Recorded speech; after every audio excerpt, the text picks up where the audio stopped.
Hi everybody and welcome back to another episode of Talking Cardboard. My name is Cory and joining me tonight is my wonderful wife Amanda. And on tonight's list we're doing a top 5 favorite games that we hardly ever get to the table. So starting with my number 5 favorite game that we hardly ever get to the table for who knows what reason is Pulsar 2849. Well, I know why we never get that to the table. Maybe it's because Amanda doesn't enjoy it as much as I do, but it is a great dice drafting game. I mean, it's a game where you roll out dice and put them in order from least to greatest. Yep. And I really like the mechanism where, depending on where you choose the die from, it'll actually manipulate one of 2 tracks, and depending on how great or poorly those tracks are doing, it'll really affect how you're doing in the game. I just love the exploration on the board, how you're looking to, it's basically just a point salad game too. It's a Euro game through and through, and I just love trying to manipulate what you're doing to try to get the most points. I don't know, we love point salad games, and it's one of the games I really like, and we just hardly ever get it to the table. So yeah, I definitely think it's a fun game.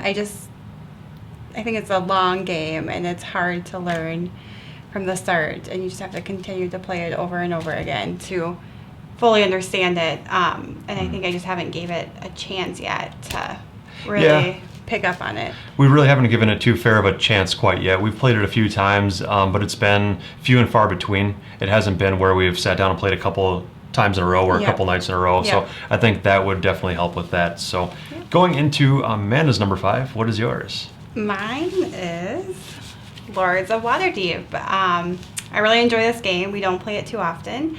I think I enjoy it because it's usually just Cory and I playing games, unless he's with his game group. And this is one of the few games I played with actually multiple people, probably 4 and over.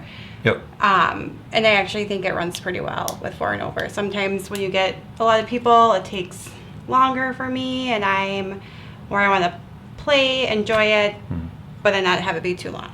Right. And I think this is a classic example of a game that doesn't have too much going on to where it's really going to bog down the game at all. Like Amanda said too, it's definitely a game that moves along fairly quickly, simple at its core. I think I actually agree with you. This is one of those games where its simplicity doesn't turn me off. It's a lot of fun just going after those different contracts that you get or those different quests that you collect. The intrigue cards are my favorite part of that game. Those are really cool to kind of throw that down on the table and really mess with your opponents. Also, another really cool mechanism with that too is the what is it called? The Waterdeep Harbor spot. When you play the intrigue card, you actually get to take your meeple character at the end of the round and do a second action with the available spots. Yep. So that's my favorite. And part. I think the expansion helped a lot. Scoundrels of Skullport. Yep. I think that even made it better for me, and I enjoyed it more as we kept playing it. So you enjoyed it more with the Scoundrels of Skullport. Yep. Yeah. And I thought when you first got the game I'd be turned off because of the theme of the game. I'm not really into the high fantasy. Yep. But I actually really enjoyed it. Yep. Yeah. And I don't think the Dungeons and Dragons theme, like you said, isn't too off-putting. It's not like it's like a true D&D style game. It's just a thin layer that's slapped on top of a fun worker placement game. Yep. So that's my number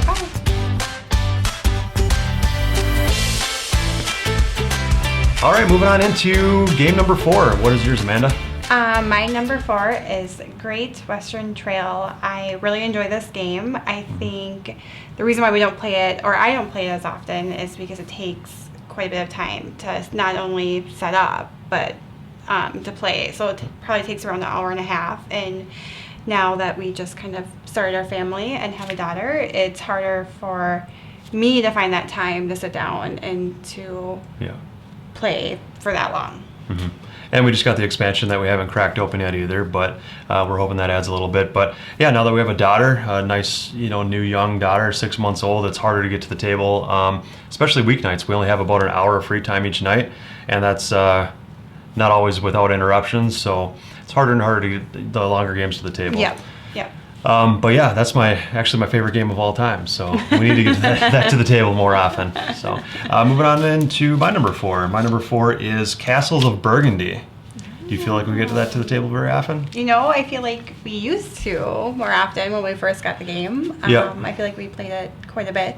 And then as your Collection game grew? collection got bigger, it's harder to play Yeah. when there's other games, especially new games that we want to play. Definitely an oldie but a goodie, an older one by Stefan Feld, one of my favorite designers of all time. But it's actually a game that's nice and simple. You just roll 2 dice and you choose what actions to do with those 2 dice, and that's about it. That's, I mean, there's plenty to do in the game. There's plenty of points to be had, and different tile placement and different things you can do. But we used to bring this game on our vacations all the time when we'd go up north. Just the 2 of us. It's fun at any player count to play. It was a lot of fun just with 2 as well. But yeah, Castles of Burgundy. Yeah, I definitely think there's going back to what you said about there's different points you can get. I think there's a lot of different routes you can you can play to win. Like you can go after, you know, getting all the animals and building off from there, or ships, you know. Yep. Ships and the castles and everything kind of feeds off of one another. There's other special ability tiles too that add a lot to the game, but I just love how the simplistic mechanism of roll these 2 dice and do what you can with these 2 dice. Yeah. I love that, and it's a lot deeper than just that. But yeah, a lot of fun. All right, now coming into our number 3 favorite game, we're going to start with me. My number 3 is Gaia Project. So Gaia Project, Amanda doesn't really like the space theme too much. It is basically a sequel of sorts to Terra Mystica. I know we really like Terra Mystica. At least I really like Terra Mystica. Yeah. I know Amanda didn't like it as much as me, but Gaia Project is just one of those games that's extremely heavy, a lot going on, very tight with money management, and trying to get those buildings on the board as effectively and efficiently as possible to keep your engine going. Because as soon as your engine grinds to a halt during that round, your round all of a sudden comes to an end. If you can't squeeze out that last coin or 2, it can really all come crashing down, and that could just be from one poor decision that you made. Yeah. So it's definitely that style of game, very, very tight strategically. A whole lot going on, a whole lot of rules to remember, and just one I wish we got to the table more often to refresh our memories on that. Yeah, I definitely think we probably played it when you first got it more than we do now. You know, I don't know why, but I'm just not into space games. It's not that I don't enjoy them. I don't know if it's the theme or the complexity of it. I mean, I do enjoy Euros, and that's probably my favorite category of games, and that's probably why we have more of them. Yep. A lot of space theme games seem to be heavier and a lot more going on in that game too, typically. But that's actually one of the reasons why I'm thinking about getting back into Terra Mystica, maybe purchasing Terra Mystica again and getting rid of Gaia Project. I did really like the terraforming part of that game too, where you're using shovels to manipulate the land into the land that your race can build on. So I liked that, which is now missing from Gaia Project. Yeah, I mean, I do like Gaia Project, the options that you have. I mean, I think there's a bunch of options that you can choose to try to win. I think kind of what gets me is that the placement of your ships on the board. Or the buildings, the structures? Yeah, the building of the structures of the ships. Kind of like what? Well, it's because they completely shifted the way the whole game works with that, so you don't manipulate the land with the shovels like you did in Terra Mystica anymore. You need the upfront cost and conversion to happen all at once before you put the building on certain planets. Also, there's the whole Gaia planet thing too. Where you're manipulating those green planets into basically a Gaia project that forms into a planet that you can inhabit. So that adds a layer of complexity too. Yeah, but I think that's kind of what gets me with that game. It's not that I don't enjoy it, it's that I think it's just more playthroughs for myself to understand it. And but one I definitely hope we get to the table more often. So that was my number 3, Gaia Project. Moving on to your number 3. My number 3 is Trajan. When we first got this game, I enjoyed it right away. I know it's pretty heavy. There's many options, and I do like that route, like I've said before. But again, it's all about time management for me. I mean, I think I'm good with an hour and a half of gameplay, and then that's kind of my limit. That's kind of where I get to where, you know, I don't mind playing every once in a while, but to play every other day or a couple times a week, I want it to be quick and fun. Yep. You know. And Trajan definitely stretches that limit right on the about an hour and a half time frame too. So definitely runs into that. But that's one of my favorite games of all time too. Yeah. Trajan's awesome. Another Stefan Feld game too. I have a whole row of Stefan Feld games up there, and we both tend to really enjoy his games a lot. Great designer, and like Amanda said too, just a plethora of options on the board. Just so many different things, so many different paths to victory. There's not one mechanism holding your hand through the game. There's so many different things you can do, and they're all viable strategies. You can win by shipping out cards, or you can win by doing the builder's strategy, or you can win by sending out your guys on the map. I forget what they call them, the army guys. And there's just, I don't know, the card set collection thing is kind of cool too. It almost just seems, I know this game gets a lot of hate.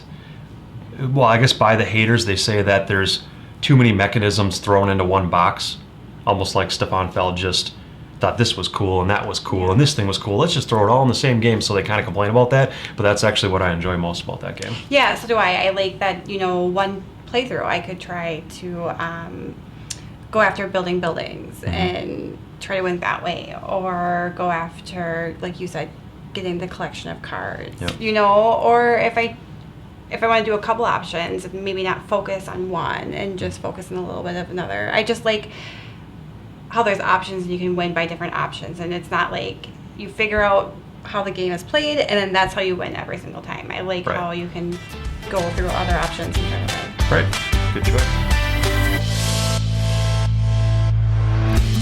All right, now rolling on into our number 2 with Amanda. My number 2 is Brass. Again, I'm gonna sound repetitive, but I think Brass is such a great game. I love the card strategy to it. But again, it's time for me. I just don't have the time to play it as much as I would like to play it. I mean, I know we come down at night and we're like, what game are we gonna play? And it's like, I would love to play Brass, but we don't have an hour to an hour and a half to an hour and 45 minutes. Or the mental capacity half the time because we're tired after work. Or just sitting down and having to, you know, sometimes you want just an easy game that you can run through, that it's quick and easy for your brain to just, I know my strategy and this is what I'm going to do. With Brass, I feel like it takes a little bit more thinking. It takes, you know, you have options. I mean, you have the coal and the coal and the iron. And so it's just the thing. So I'm kind of sensing a little bit of a trend with you too. So like, this is another really tight Euro game. I guess more along the lines of when I said my last pick with Gaia Project, how tight it is. If you screw up one move, it could mess you over for the rest of the game potentially. I like how they do allow for what's like the bank strategy, or getting a loan from the bank, so that can get you some much needed funds right away that could help propel you. So there's a little bit of a fudge factor in the game with that, which is nice in such a tight game. But yeah, I agree with you. Brass is definitely one we should get to the table more often. You're given the hand of cards that you're stuck with for the round. There's 2 different phases of the game, but for each phase you're stuck with what you've got, and you have to try to figure out what to do with those cards the best you can, and it's almost like a different puzzle every time. So really enjoy that. Good pick. My number 2. So my number 2 is Chimera Station. Do you remember Chimera Station? You will after I say this. Euro game where you splice together different alien parts onto the workers. Oh, yep. So, and that again is a space game for you. Another space game, but another Euro style worker placement. Worker placement is one of my favorite mechanisms, and this one I could just say, like with Amanda, I could just say the overall hook to the game that got people excited in the first place about it, with that mechanism where you can literally take different parts of aliens and splice them together in the splicing station to give each worker unique special abilities. Really liked it. Tentacles and brains and claws. And I don't know what else I'm missing, but basically you've got all these different parts that allow you to do different things. Like the tentacles, when you go to a spot, might get you an extra resource. The brain is really good with getting you extra victory points throughout the game. The claw can help you be a brute and bump people off of a spot if you really wanted that spot. Because once a spot is taken, that spot is taken for the rest of the round. Not if you have claws, though. If you have claws, you can knock them off. So just really love that. The game isn't as sound or or as great with my top favorite games of all time. It's not like the best well-rounded game ever, but that mechanism is just so much fun for me. I don't know about for you, but just being able to make unique workers is awesome. Yeah, I definitely think it's different, and I think it's something very unique compared to all the other games that you have or that are around. It's definitely a game that I do enjoy, and I'm not positive why we don't bring it to the table more often. I don't know if it's just because it's not something that you think of right away. And when you do play, it's fun for that time, and then you kind of just move on to the next game. Right. But yeah, I definitely agree that it's definitely a good game, and we should definitely get it to the table more often. And it's one of those games that I think could really benefit from an expansion. Yeah. It hasn't really gotten much love for extra content, and that could add some new life to it as well. So.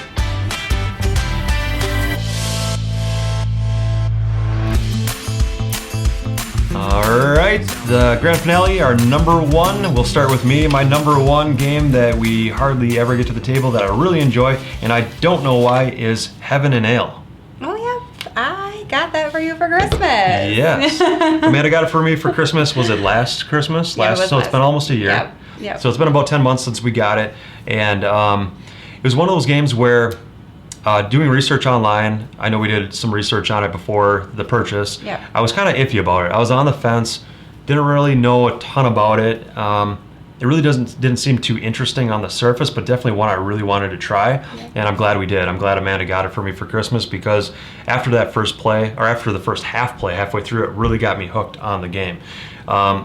Very simple again. You've got one person going around this, almost like this rondel track, and depending on where you choose to stop is the action you take, whether it be taking a monk tile or different numbered tiles for different ingredients for your brew. And depending on what side of the board you place it on, it'll do different things. You've got a shady side to the board and a sunny side. If you place it on the shade side, when those trigger, you get more money. Place it on the sunny side, when that ingredient triggers, you get more points for that ingredient. Yep. And it's got a lot of different cool mechanisms. It's got the whole thing from the like at the end of the game, you've got a ratio that you're dealing with. Part of the turnoff for some people, I think, is kind of the math involved in the whole scoring part of it. But you've got, for every couple spaces you move your front guy back, you might get to move the last ingredient up. Yeah. And at the end of the game, they all bunch together and they kind of land on one spot, and that'll be your final score, your end score for the game. Yeah. So I thought that was really cool. I think the whole puzzle of placing the tiles where you want it, when you need it on the board, is really cool too. Like, do you go really money heavy, or you go more for the points right away? Yeah. And, ooh, shoot, I went a little bit too heavy on the points, and now I don't have enough money to do anything with it. Yeah. The other cool mechanism, I'm just going to squeeze this in before you talk about it, but the other really cool mechanism that I like a lot is that it's almost like a cat and mouse game or a push your luck game, where once you place your worker on the spot around the track, you can't go back from that. So you place it, you might place your worker, 5-6 spaces ahead of the next closest opponent, Wow. but now you can't go back and get that other thing before it that you may have needed. So basically, you don't want to jump too far ahead because you might miss what you need, Yeah. but also you want to jump farther ahead because you don't want somebody else to take that from you. So it's almost kind of like You're pushing your luck. Pushing your Once luck. you make up your mind, you have to kind of stick with it. You Right. can't change it.